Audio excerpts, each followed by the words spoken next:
जय हिंद दोस्तों कभी कभी जब परिस्थितियां हमारे अनुकूल नहीं होती तो हम घबरा जाते हैं और ऐसे में अगर कोई समस्या हमारे सामने आती है तो उस समस्या से हम लड़ नहीं पाते और चुप होकर बैठ जाते हैं, जबकि अगर हम उस समस्या का समाधान ढूंढते तो मिल जाता। ऐसे ही कुछ हमारे एक एक्स सर्विसमैन के साथ हुआ, जिनको कि 12 साल से कम सर्विस के बाद डिस्चार्ज कर दिया गया, वो भी बिना पेंशन और ग्रेच्युटी के। लेकिन कुछ साल बीत जाने के बाद उनको लगा कि मुझे इस समस्या यानी कि डिस्चार्ज जो मुझे दिया गया बिना ग्रेच्युटी और बिना पेंशन के का समाधान ढूंढना चाहिए। तो उन्होंने एएफटी में केस डाल दिया। आइए देखते हैं क्या है केस, क्या जज ने कहा और क्या ऑर्डर किया। तो ये केस एएफटी जबलपुर और इसका जो फैसला है 9 जनवरी 2023 को। केस किया x SWR DSR Satish Kumar Sharma ने। तो क्या है केस? केस में बताया गया कि जो प्रार्थी है वो इंडियन आर्मी में आरवीसी में 20 दिसंबर 1979 को भर्ती हुआ और 31/12/1990 को डिस्चार्ज कर दिया गया 11 साल 12 दिन के बाद। आर्मी ने डिस्चार्ज करते समय कहा कि क्योंकि इनकी 4 रेडिंग एंट्री हो चुकी हैं इसलिए इनकी सेवा की अब ज़रूरत नहीं।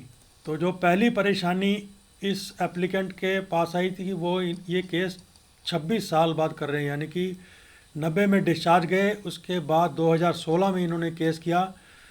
तो क्योंकि ये केस टाइम बार हो चुका था तो पहले इन्होंने ट्राइब्यूनल में एक एप्लीकेशन लगाई और इस बात की आज्ञा मांगी कि हमें केस करने दिया जाए।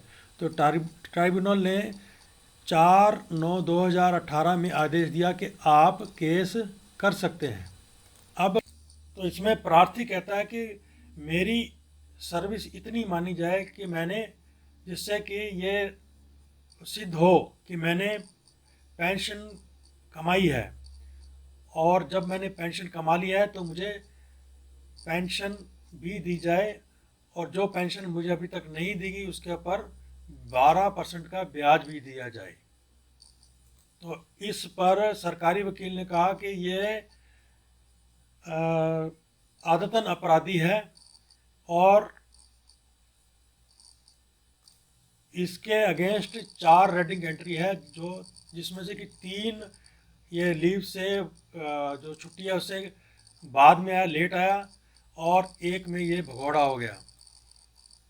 अब क्योंकि ये आदतन अपराधी हो गया तो जैसा कि आर्मी में डिसिप्लिन की ज़रूरत है तो इसको एक शो कॉज नोटिस दिया गया, जबकि ये 25 mobile field veterinary hospital care of 56 APO में था, और ये इसको नोटिस 19/11/1990 को दिया गया और इसने 21/11/1990 को इस शो कॉज नोटिस का जवाब दिया। तो इसके ऊपर इसको डिस्चार्ज के लिए फॉरवर्ड कर दिया गया माउंटेन ब्रिगेड ग्रुप को, जिन्होंने कि इसका डिस्चार्ज अप्रूव कर दिया 22 नवंबर 1990 को। तो प्रार्थी को 31/12/1990 को डिस्चार्ज कर दिया गया। सरकारी वकील ने आगे भी कहा कि कम से कम 15 साल की नौकरी होनी चाहिए पेंशन कमाने के लिए, लेकिन प्रार्थी ने 15 साल से कम नौकरी की है, इसलिए इनको पेंशन और ग्रेच्युटी नहीं दी गई।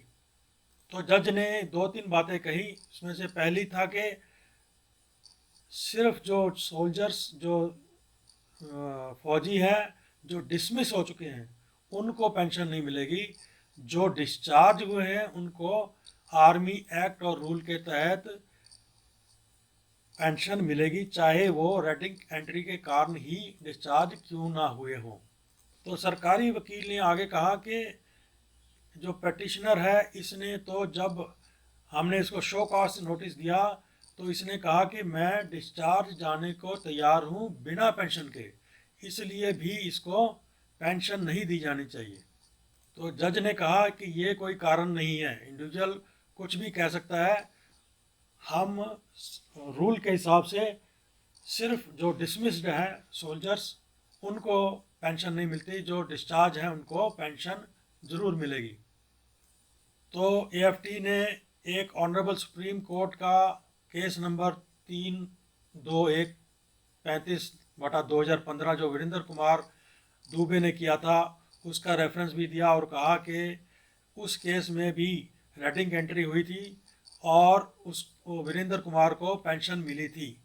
इस केस के बेसिस के ऊपर इनको भी, जो ये प्रार्थी हैं, इनको भी पेंशन मिलनी चाहिए। तो जज ने आगे कहा कि जब इन्होंने एप्लीकेशन फाइल की है उससे 3 साल पहले का इनको एरियर भी मिलना चाहिए और इस ऑर्डर को 12 हफ्ते के अंदर अंदर लागू किया जाना चाहिए। तो दोस्तों, ये एक बहुत ही अच्छी रूलिंग है जो एफटी ने दी है। आप सबसे निवेदन है कि इस वीडियो को शेयर करें जिससे कि यह संदेश उन एक्स सर्विसमैन तक पहुंच सके जो कि प्री मैच्योर डिस्चार्ज आए हैं और जिनको पेंशन नहीं मिलती। इसके साथ ही इस वीडियो का करते हैं अंत। अगर आप इस चैनल को प्रोत्साहित करना चाहते हैं तो सब्सक्राइब कर लीजिए। मिलते हैं अगले वीडियो के साथ, तब तक के लिए जय हिंद।